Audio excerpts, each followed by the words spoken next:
Mari kita panjatkan bersyukur kepada Allah Subhanahu wa taala.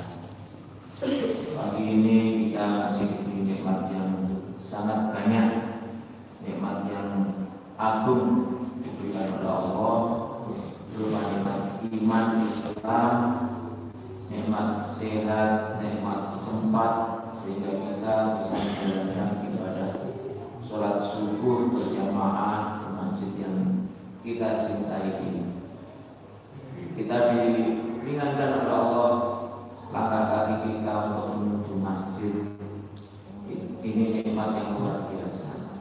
Tidak semua orang diberi nikmat ini, sehingga kita pagi-pagi ngantuk-ngantuk bergegas ke masjid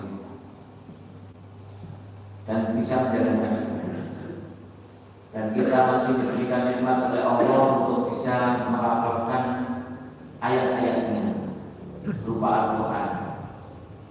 Kita masih diperkenankan oleh Allah untuk menyebut namanya.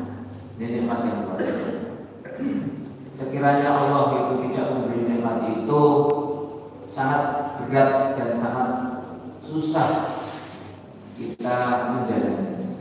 Oleh karena itu kita syukuri nikmat yang luar biasa ini yang telah diberikan kepada kita.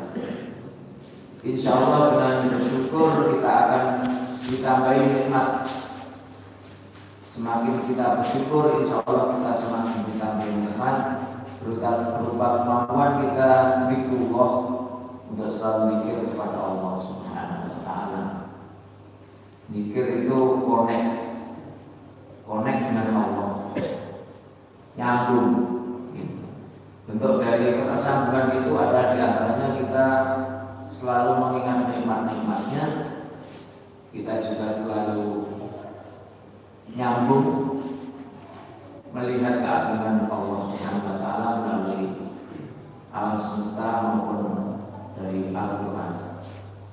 Salawat serta salam kita sampaikan kepada junjungan kita Nabi Muhammad sallallahu alaihi wasallam, kita sebagai tauladan kita, termasuk juga kepada keluarganya, sahabatnya, dan para pengikutnya hingga akhir zaman, termasuk kita jamaah yang dimuliakan oleh Allah Subhanahu wa taala.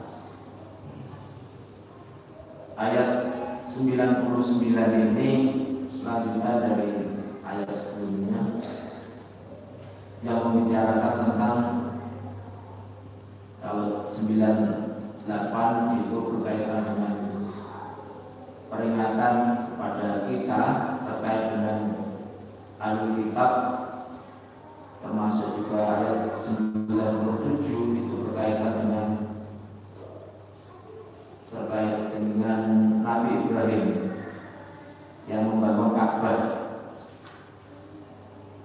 Ya, kita baca ayat 99 itu artinya qul ya ahlal kitab lima tasudduna an sabilillah.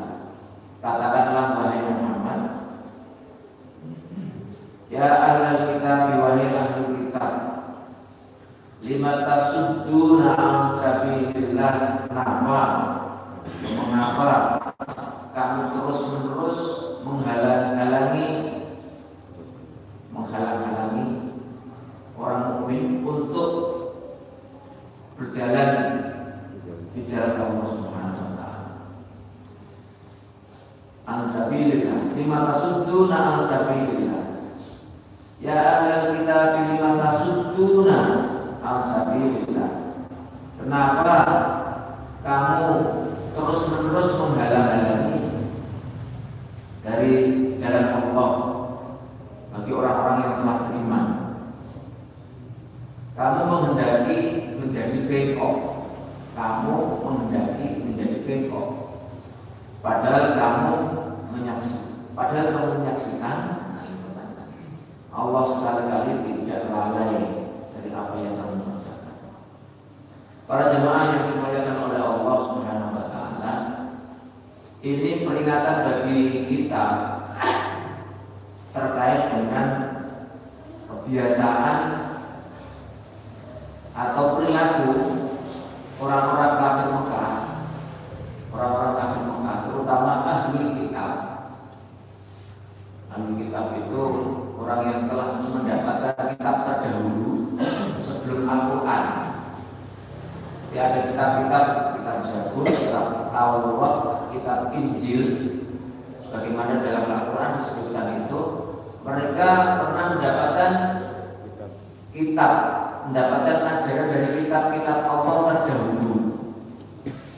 Nah, mereka ini memiliki kebiasaan atau memiliki tradisi itu menghalang-halangi orang-orang yang telah beriman dengan Quran, menghalangi berkaitan dengan menghalangi untuk menjalankan agama yang telah diimani dalam Al-Quran. Lima tasudduna al-sabilillah. Kenapa sih kamu itu kok selalu menghalang-halangi gitu? Nah ini, selalu menghalang-halangi terkait dengan menjalankan ajaran yang telah Allah berikan bagaimana dalam Al-Quran. Di beberapa ayat Al-Quran yang lain seperti tabbat yada abi lahabi wa tab, itu Allah juga menggambarkan upaya-upaya orang-orang Arab pada masa awal Islam itu menghalangi dia, berarti ini mencegah orang untuk menjalankan ibadah. Bahkan istrinya Abu Lahab itu kemudian menghalang-halangi orang untuk melakukan ibadah. Nah ini menghalang-halangi, bahkan terang-terangan menghalangi kita, menghalangi orang untuk melakukan ibadah. Nah ini kadang-kadang panjenengan kalau dihalang-halangi itu kira-kira merasa atau tidak. Sekarang itu memang sangat halus orang menghalang-halangi itu, tidak tampak. Kalau tampak itu jelapan, tapi kalau tidak tampak itu sudah jelas. Contoh acara TV itu dibuat seminar mungkin pada saat ibadah. Nah ini zaman sekarang gitu. Kalau zaman dulu itu terang-terangan. Karena apa? Karena mungkin kekuatan orang mungkin itu lebih kecil, bahkan mungkin maksimal itu seimbang gitu. Sehingga kemudian cara menghalanginya dengan cara berbagai hal, termasuk istrinya Abu Lahab itu cara menghalang-halanginya itu ya dengan memasang memasang itu. Kalau dalam surat Lahab itu kan dia ngasih penghalang supaya lewat itu susah. Masjid itu tidak ada lagi, aneh masjid itu. Nah itu kalau zaman dulu. Zaman sekarang itu acara televisi, acara-acara yang dibuat supaya kemudian pemuda-pemudi kita itu ke situ gitu. Kemudian tidak memprioritaskan ibadah. Nah, gitu. Itu seperti itu kalau zaman sekarang. Makanya kemudian cara menghalanginya kalau zaman dulu seperti itu, kalau zaman now itu ya seperti sekarang. Banyak aplikasi-aplikasi yang dibuat supaya kemudian terlena bulanan terus. Nah itu anak-anak kita. Makanya kita perlu memahami itu sehingga kemudian kita bisa keluar dari jebakan Batman, ya, jebakan iblis yang kemudian yaitu dibuat memang. Para jamaah yang dimuliakan oleh Allah Subhanahu wa Ta'ala, kamu menghendaki menjadi bengkok. Bengkok itu berarti tidak lurus. Sementara Allah Subhanahu wa Ta'ala ngajarin kita itu ihdinas shiratal mustaqim. Kita baca itu berulang-ulang. Sholat saja kita sholat subuh 2 kali baca itu. Ihdinas shiratal mustaqim. Shiratal ladzina an'amta 'alaihim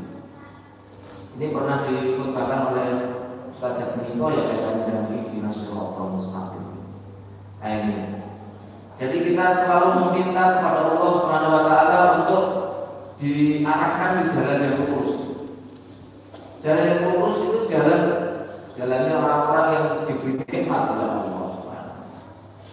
Bukan jalannya orang-orang yang dimurkai. Bukan jalannya orang-orang yang dimurkai, tapi jalannya orang-orang yang mendapatkan nikmat. Nikmat yang bagaimana ya? Nikmat yang betul-betul diberikan oleh Allah. Bukan nikmat dalam arti semu gitu, nikmat hakiki, nikmat yang benar, yang betul-betul dinamakan nikmat. Nah ini. Tapi ahli kitab tadi malah menginginkan bengkok gitu. Bukan lurus tapi bengkok. Nah itu. Inilah sebetulnya ketika jalannya bengkok itu pasti itu akan tidak benar. Ya, ini pembelokan gitu ya.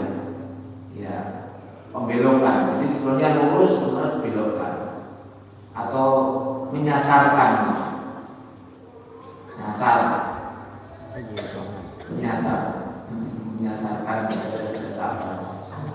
Ya, penyesatan. Jadi sebetulnya Allah menghendaki lurus, tapi kemudian ada upaya untuk membelokkan keimanan, membelokkan perilaku yang seharusnya ihdinas siratal mustaqim. Kemudian kita dibelokkan, disesatkan. Nah ini makanya kemudian kita ini memiliki tanggung jawab sebagai pribadi maupun sebagai kepala keluarga. Itu dalam Quran jelas, wa anfusakum wa ahlikum. Nah, kita diminta untuk menjaga diri dari diri kita, terhadap diri kita maupun keluarga kita dari api neraka. Kenapa api neraka? Ya, api neraka itu karena hasil dari pembelokan tadi. Ya, kesasar jalannya. Mau kesasar di dunia saja itu sengsara. Di kalau panjenengan itu mau jalan mungkin Lumajang itu terus kesasar gitu, malam-malam nggak ada yang ditanyai gitu, itu juga susah. Nah ini apalagi kesasarnya di akhirat. Kalau kesasar di akhirat itu masuk neraka karena hanya dua tempat, surga dan neraka. Kalau di dunia ini sih masih bisa mencari upaya supaya tidak kesasar tanya. Kalau di sana yang ditanya siapa? Ya kesasar ya bagus. Tak berguna hal wajah wa antum syuhada. Sementara kalian kamu semua itu mengetahui. Ini bahayanya orang yang mengetahui tapi kemudian sengaja untuk kesasar maupun menyesatkan atau menyesatkan, sesat dan menyesatkan. Beda dengan orang yang kemudian itu tidak tahu gitu ya. Beda dengan orang yang tidak tahu itu tidak sengaja. Tapi kalau sengaja menyesatkan diri gitu, nah ini yang dimurkai oleh Allah Subhanahu. Wa Allahu bighafilin amma ta'malun. Allah itu tidak lalai terhadap apa yang kalian kerjakan. Para jemaah yang dimuliakan oleh Allah Subhanahu wa taala,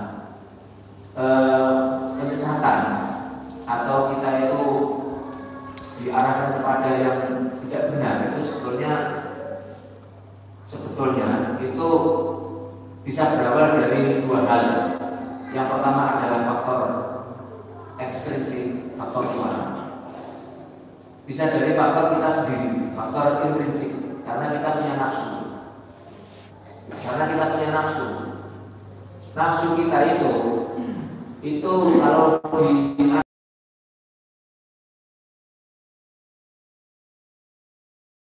nafsu yang paling rendah itu amarah bisu. Nafsu paling rendah itu lalu mengajak kepada keburukan. Ini kalau kebetulan nafsunya itu amarah bisu, nafsu yang suka mengajak keburukan, itu ketemu dengan faktor ekstrinsik dari luar, itu cepat sekali itu tumbuh menjadi nafsu yang tadi yang bengkok tadi. cepat sekali. Itu seperti itu tumbuh dapat tutup. Karena apa? Karena dari faktor intrinsiknya sendiri, dirinya sendiri itu sudah ada nafsu yang namanya nafsu ammarah bisu. Ketemu dengan tutupnya, nah itu langsung jadinya itu dasar. Nah itu. Jadi faktor intrinsiknya kita sendiri dan ekstrinsik itu berarti dari orang lain dan dari iblis itu dari faktor luar. Nah ini. Kalau kemudian itu bisa kita redam atau kita bisa menata atau memilih nafsu kita, itu nanti nafsu itu akan naik kelas menjadi nafsu lawamah. Lawamah itu nafsu yang sudah taubat dan kemudian dia itu sangat menyesal terhadap perbuatan-perbuatan yang dulu, bahkan ketika diingatkan itu sangat malu terhadap perbuatan yang dulu pernah dilakukan. Itu lawamah. Dia sudah mulai taubat. Nah, tetapi memang masih tatarannya belum tinggi. Nafsu ini masih rendah, masih labil, belum stabil, masih labil. Ketemu lagi itu bisa berkobar. Makanya bukan kalau dinaikkan lagi nafsu itu nanti menjadi nafsu yang mulhimah. Mulhimah itu nafsu yang sudah mulai agak tenang, agak belum tenang, agak tenang. Di atasnya lagi itu nafsu mutmainnah. Itu yang dipuji oleh Allah Subhanahu wa taala di alam dalam Al-Qur'an, ya ayyatuhan nafsul mutmainnah irji'i ila rabbiki radiyatan mardiyah fadkhuli fi 'ibadi wadkhuli jannah. Itu nafsu yang tenang. Ada godaan dari luar, dia bisa menangkal. Dia bisa menangkal karena dia tahu bahwa itu tidak benar. Nah, tapi kalau yang tadi yang di bawahnya tadi itu mulhimah maupun yang apalagi lawamah gitu, yang stabil itu masih kadang dia tergoda dengan dirinya sendiri maupun dengan faktor ekstrinsik, faktor luar. Faktor luar itu orang lain, iblis dan pengaruh-pengaruh dari luar lainnya, termasuk acara-acara televisi yang kemudian dan seterusnya. Nah, ketika kita upayakan kita masuk di mutmainnah, tapi memang harus bertahap, ya sedikit demi sedikit kita latih. Karena manusia kita ini diberikan oleh Allah seperangkat nafsu sebetulnya bagus dipakai untuk melengkapi kehidupan kita. Kalau kita ini tidak diberi nafsu, itu panjenengan kita semua ini tidak ada keinginan makan, tidak ada keinginan berkeluarga, juga tidak ada keinginan punya anak, itu juga tidak ada. Sehingga nafsu ini sebetulnya diberikan oleh Allah kaitannya dengan kebaikan diri kita. Cuma persoalannya setelannya kadang itu tidak pas, sehingga kemudian itu menjadi buruk. Makan itu baik, tapi kalau setel kenceng, terlalu banyak makan juga baik. Nah gitu. Jadi ada istilah Abdul betul itu berarti kawalannya petang gitu, makan. Tidur itu baik, nafsu tidur. Tapi kalau disetel terlalu banyak, terlalu tinggi settingannya itu menjadi diceritakan tentang dipan atau kasur udah tidur gitu, belum lihat itu padahal. Gitu. Nah ini, jadi seperti itu. Disetel terlalu kendor, lawak gitu ya, terlalu lawak gitu, lawar gitu. Itu juga gak bagus, karena nggak bisa tidur jadinya. Kedip gitu ya. Padahal temannya tidur, panjenengan pengen tidur, tapi nggak bisa tidur.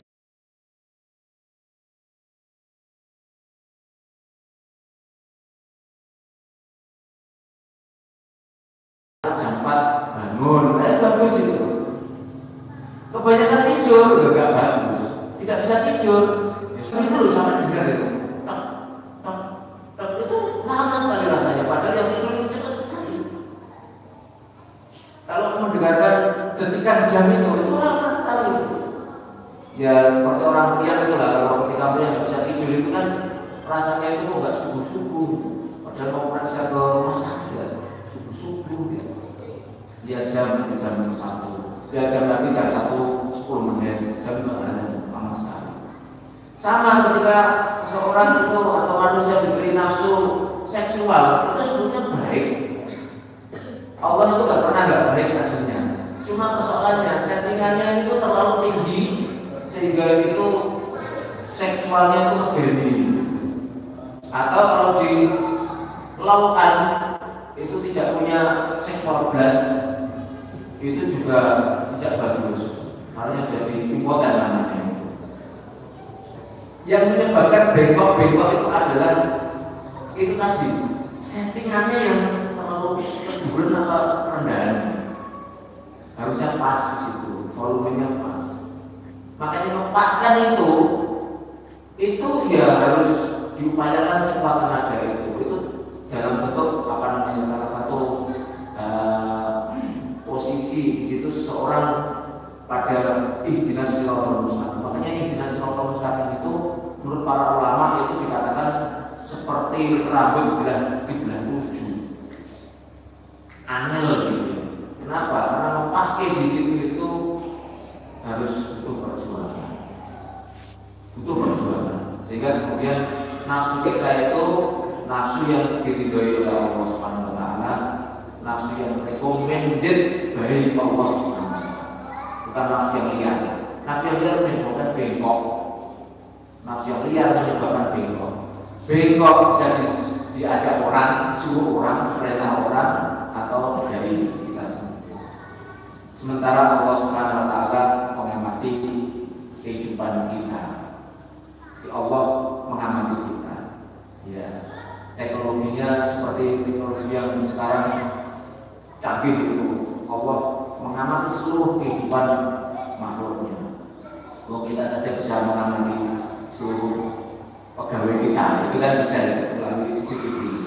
Apalagi Allah teknologinya kan lebih canggih lagi. Para jemaah yang dimuliakan oleh Allah, ayat berikutnya. Ini nanti ada jalan-jalan ya.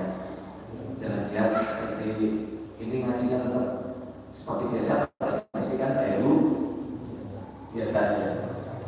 Selanjutnya ayyuhalladzina amanu, hai orang-orang yang beriman, hai orang-orang yang beriman, iltuti'u fariqam minal ladzina utul kitab. Jika kalian itu mengikuti, jika kalian itu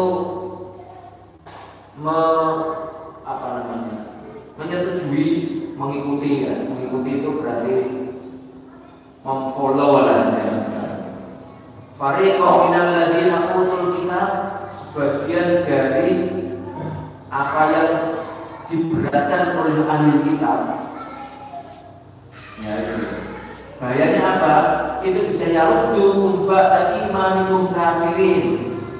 Kalau kalian itu mengikuti sebagian dari kebiasaan maupun keyakinan atau apapun lah ya yang diberikan dari ahli kitab itu, maka mereka akan dapat mengembalikan kamu, dapat memurtadkan kamu, dapat mengembalikan. Ya, hukum itu artinya kembali ba'da imanikum, setelah kalian semua itu beriman ya, setelah menjadi beriman. Dulunya itu proses orang dengan Rasulullah itu tidak beriman, berarti aslinya itu kan kafir terus beriman. Para jamaah yang dimuliakan oleh Allah Subhanahu wa taala, ayat ini menurut para mufassir itu di antara yang disebutkan oleh mufassir, oleh ahli tafsir itu berkaitan dengan adanya kejadian pada zaman itu. Kita tahu bahwa Mekah kemudian di Madinah.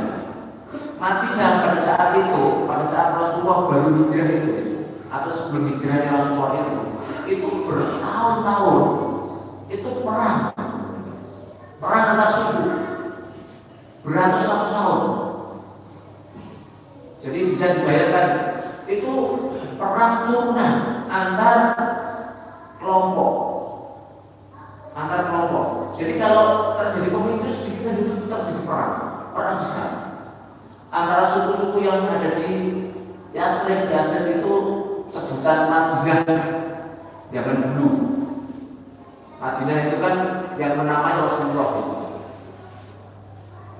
Nama Madinah itu yang menamai Rasulullah dulu namanya Yasrib. Kota Yasrib seperti dulu lah Batavia diubah oleh Sunan Gunung Jati namanya Jayakarta, terus kemudian jadi Jakarta. Ya, dulu itu Batavia sebelum dirubah menjadi Jayakarta dan Jakarta sekarang. Itu Yasrib. Orang Yasrib itu ada suku-suku yang banyak. Yang paling gede di antaranya adalah ada suku Aus dan suku Khazraj. Itu perang beratus-ratus tahun, perang turunan. Nah pada saat Rasulullah itu di Madinah itu benar bisa menyatukan orang-orang yang ada di situ yang dulunya perangnya itu sudah ratusan tahun, bukan puluhan lagi, ratusan tahun. Nah bisa disatukan atas dasar ikatan umat lah ya. Kalau bahasa Indonesia ini umat, kalau bahasa Arabnya umat, disatukan dalam kerangka umat. Nah itu. Nah pada saat itu kemudian ada pemuda itu yang berusaha memancing-mancing gitu ya. Ada yang memancing-mancing mengingatkan masa lalu gitu, sehingga kemudian muncul kembali semangat asobianya, semangat fanatisme kedaerahannya, kesukuannya itu terus mau perang gitu. Nah kemudian pada saat itu Rasulullah mendengar kejadian itu dan kemudian Rasulullah itu mengatakan, apakah kalian rela kalian berperang sementara aku ada di sini? Akhirnya kemudian para yang ada di situ, para pemuda terutama pada saat itu kemudian mengingat ya indahnya itu tadi, indahnya berislam dan indahnya kebersamaan, sehingga di antara itu tadi asbabul nuzul itu tadi kemudian di antaranya adalah berkaitan dengan ayat ya ayyuhalladzina amanu, hai orang-orang yang beriman. Nah ini sebutan orang-orang yang beriman di Madinah gitu ya.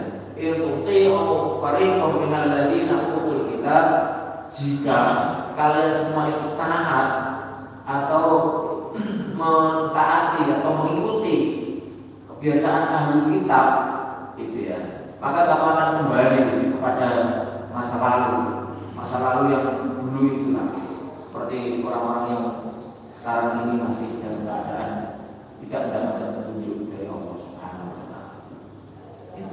Para jemaah yang dimuliakan oleh Allah Subhanahu wa taala.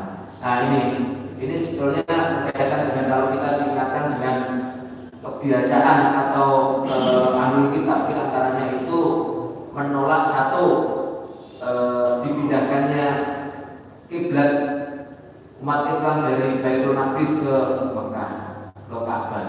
Itu dia menolak. Yang berikutnya berkaitan dengan makanan. Yang berkaitan dengan makanan yang kemarin kita bahas kaitannya dengan kebiasaan Nabi Yakub yang dia itu bernadar pada dirinya sendiri tidak akan makan makanan dari daging unta. Nah itu. Dan yang ketiga itu berkaitan dengan permusuhannya dengan Jibril. Ya, permusuhannya dengan Jibril. Itu diantara yang menjadi pokok dari perselisihan ahli kitab dengan orang-orang mukmin. Dan sebetulnya ahli kitab itu kalau kitabnya yang asli itu tidak ada pertentangan antara umat yang satu dengan umat yang lain, karena intinya adalah tauhid, tidak ada Tetapi karena melenceng itu kemudian menjadi pertentangan yang sangat dahsyat. Sama-sama Tuhannya, beda nabinya, tetapi kemudian memiliki permusuhan yang sangat dahsyat kepada umat Nabi Muhammad SAW. Kemudian ayat wa kaifa takfuruna ma tutla alaikum ayatullah wa fiikum rasuluh wa may ya'tasim billahi faqad hudiya ila siratin mustaqim. Kaifa takfurun, bagaimana mungkin kalian ingkar? Bagaimana kalian ingkar? Namanya begitu kalau bahasa biasanya ya, sehari-hari. Wa antum tutla alaikum, sementara kalian itu membaca apa? Membaca ayatullah, membaca ayat-ayat Allah. Wa fiikum rasuluh, dan di dalam diri kalian itu, di lingkungan kalian itu ada rasul. Kok bisa gitu? Kalian tuh menjadi orang yang ingkar, sementara kalian membaca kitab. Nah gitu. Ini peringatan ini bukan hanya untuk orang ahli kitab saja, tapi umat Islam. Wa kaifa takfuruna wa antum tutla alaikum ayatullah wa fiikum rasuluh. Rasul Muhammad SAW ada pada diri kalian, sementara kalian kok bisa ingkar? Aneh. Nah gitulah. Pak Idul Allah Subhanahu Wa Taala. Kok bisa? Nabi kok ada di situ? Nah itu. Pamai atasum billahi faqad hudiya ila siratin mustaqim. Jadi ketika Rasulullah ada di sekitar para sahabat, itu nikmat yang luar biasa, karena dengan keberadaan Rasulullah itu bisa membangkitkan giroh gitu ya, keimanan, semangat keberagamaan, dan kemudian semangat menjalankan ibadah. Tapi memang sayangnya kalau orang itu sudah tutup hatinya, itu bagaimana pun ya nggak mau, ya berontak, hatinya berontak. Gitu. Nggak nabi, nggak rasul, nggak ustaz, nggak kiai, ya itu ya berontak. Gitu. Kenapa seperti itu? Karena hatinya itu menolak. Yahud dukung tadi itu menolak apa-apa yang ada. Ya, yang disampaikan oleh Rasul ditolak, yang disampaikan oleh para nabi sudah ditolak. Bahkan beberapa nabi pada zaman sebelum Rasulullah itu bahkan dibunuh oleh umatnya sendiri. Ya, itu banyak sekali nabi yang dibunuh oleh umatnya sendiri. Nah itu. Kenapa seperti itu? Karena perlawanan, karena akibat dari bengkok tadi itu menyebabkan kemaksiatan maupun menyebabkan ketidakpatuhan dan seterusnya, sehingga kemudian menimbulkan perlawanan. Ya, hal yang baik dilakukan. Karena apa? Karena bengkok tadi. Nah, makanya kemudian ini dipertegas oleh Allah melalui ayat 101 dari Al-Imran. Makanya takfurun. Kok kalian bisa ingkar itu gimana gitu kan? Sementara kalian membaca kitab, sementara kalian itu ditunggoni oleh Rasul, ya, ada di situ Rasul yang diutus itu ada di antara kalian. Kenapa bisa? Nah, kalau dikaitkan dengan tadi ya, kaitannya dengan gejolak nafsu yang luar biasa. Nafsu itu bisa, kalau bahasa sekarang itu ego. Kalau bahasa psikologinya itu ego. Mana Pak Luhur? Ego yang luar biasa itu menyebabkan ini tadi, menyebabkan dia itu ingin diakui. Makanya kemudian ketika ada Rasul datang, itu Rasul itu berusaha tidak diterima. Karena apa? Itu akan menjadikan dia tertutup, egonya itu akan, ya, ego dia itu kemudian akan kalah dengan ego yang lain.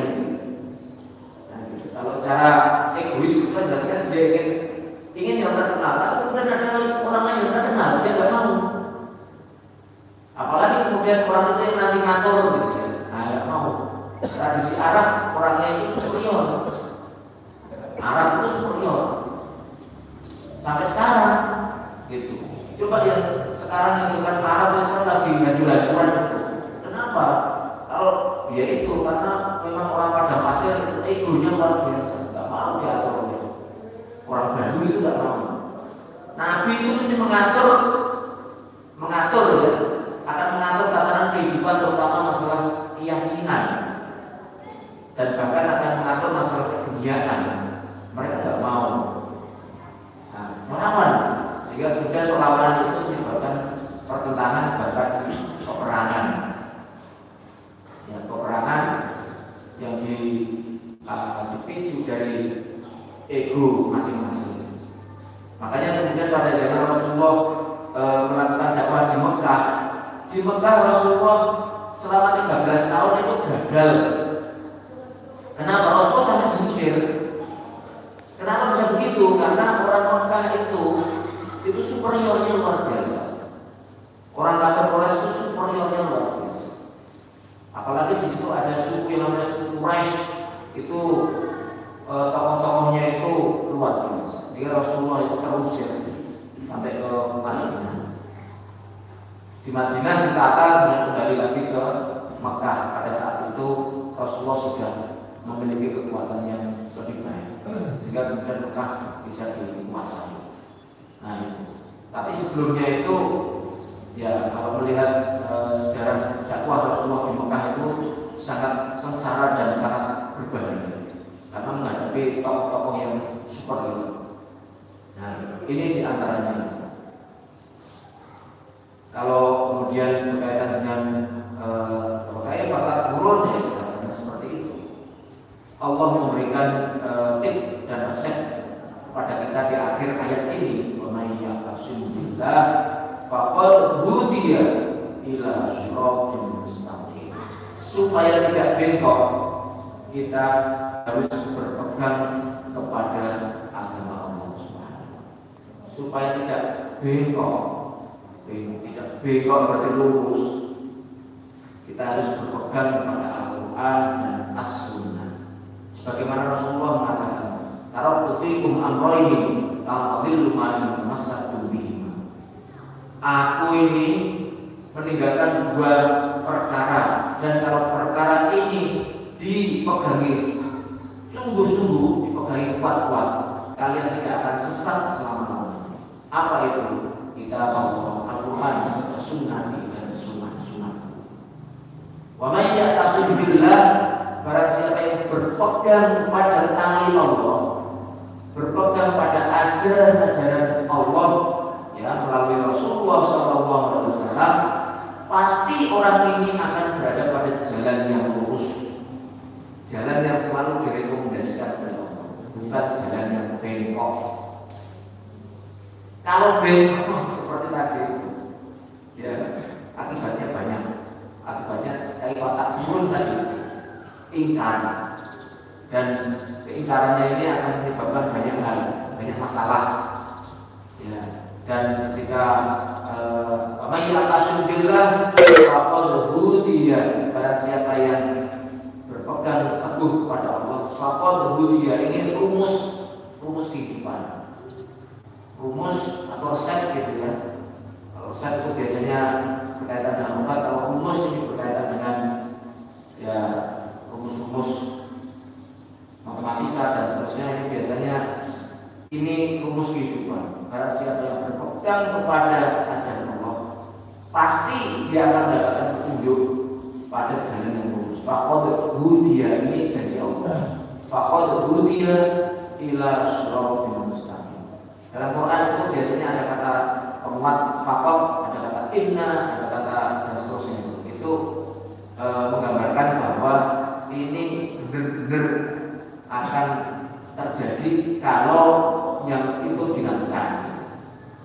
Nah, di Quran itu biasanya ada kabar berita yang sangat penting, biasanya diawali dengan kata qad aflahal mu'minun. Sungguh, nah itu akan beruntung bagi orang-orang yang beriman. Ada qad aflaha man zakka,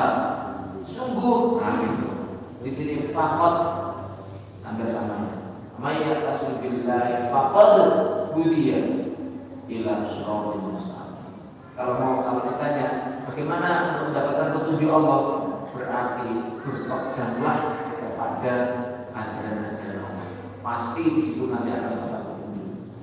Di dalam Quran saya melihat itu banyak sekali ayat yang mengatakan fa in aslamu faqad ihtadaw. Jika kalian berserah diri maka akan mendapatkan petunjuk. Fa in tuti'u faqad ihtadaw. Jika kalian taat akan mendapat petunjuk. Itu lebih dari 3 kali kalau tidak salah.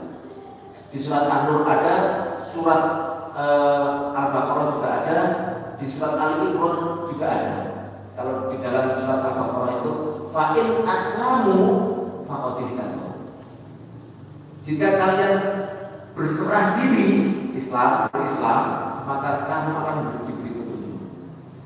Fa in tuti'u, surat An-Nur, jika kalian itu taat faqad ihtadaw, akan mendapatkan petunjuk.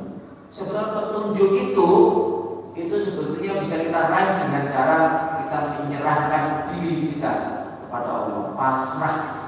Pasrah itu dalam artian disuruh berangkat, tidak disuruh berarti tidak. Jadi gampangnya begitu. Maka itu betul, kalau terus pasrah. Sholat, zakat, haji ya. Itu namanya berserah diri, berislam.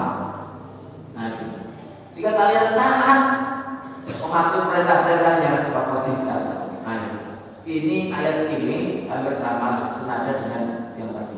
May ya'tasim billah faqad hudiya ila siratal mustaqim. Nah, itu Bapak Ibu yang saya cintai. Mari kita selalu minta kepada Allah Subhanahu wa taala. Kita ini daya kita sangat terbatas. Bahkan kita tidak punya daya kecuali diberi daya oleh Allah Subhanahu wa taala, dikuatkan. Bahkan mungkin Bapak Ibu ketika kita ini berkaitan dengan sakaratul maut, perlu kita persiapkan dari sekarang. Sakaratul maut itu menurut riwayat hadis itu sangat sakit.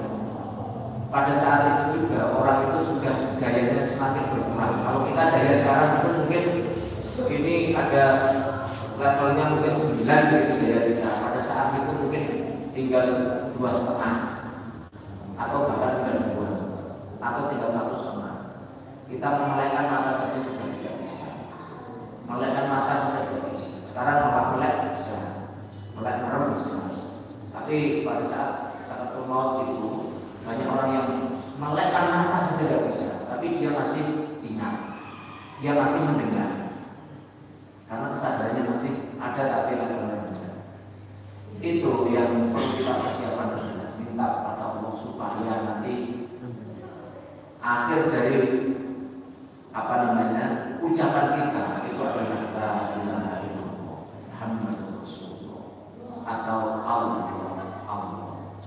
Itu perlu kita minta dari sekarang. Kenapa? Kalau kita tidak minta, barangkali Allah tidak ngasih gitu.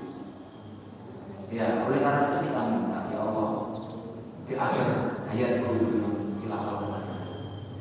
Asyhadu an la ilaha illallah, asyhadu anna Muhammadar Rasul. Atau la ilaha illallah Muhammadur Rasul. Atau Allah. Kita minta di doa-doa kita, setiap kesempatan itu berkaitan dengan keselamatan kita nanti hidup di akhirat atau di alam kubur maupun di alam akhirat. Pamanya tasbilah itu menunggu kita upayakan sesuatu nanti. Sebentar lagi insyaallah sudah dekat Ramadan ada di hadapan kita. Kita berdoa supaya kemudian dapat menjalankan ibadah di bulan Ramadan, bulan yang diimpi-impikan oleh setiap mukmin dan menjadi bulan yang sangat istimewa, dan kita sudah tahu semua itu. Kita berupaya berdoa supaya disampaikan umur kita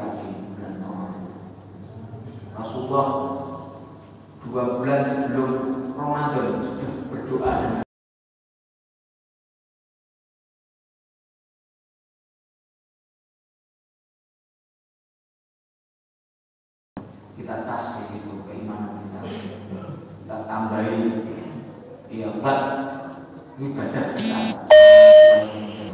tambah taat dan semakin tambah baik. Saya atas nama pribadi mohon maaf ya atas kesalahan-kesalahan saya tadi, ada perkataan yang saya tidak sengaja itu menyakiti panjenengan, saya mohon maaf itu sebesar-besarnya. Dimaksudkan untuk menyakiti, saya sama sekali tidak bermaksud menyakiti hati panjenengan semua. Mungkin ketujuh nggak tepat saya mengatakan dan menyampaikan sesuatu, saya mohon maaf yang sebesar-besarnya. Panjenengan juga sudah saya maafkan kesalahan, tidak ada kesalahan sama sekali. Ya, semoga ini menjadi bekal yang sangat baik untuk menghadapi Ramadan kita. Semoga Allah Subhanahu wa Ta'ala memberikan petunjuk kepada kita.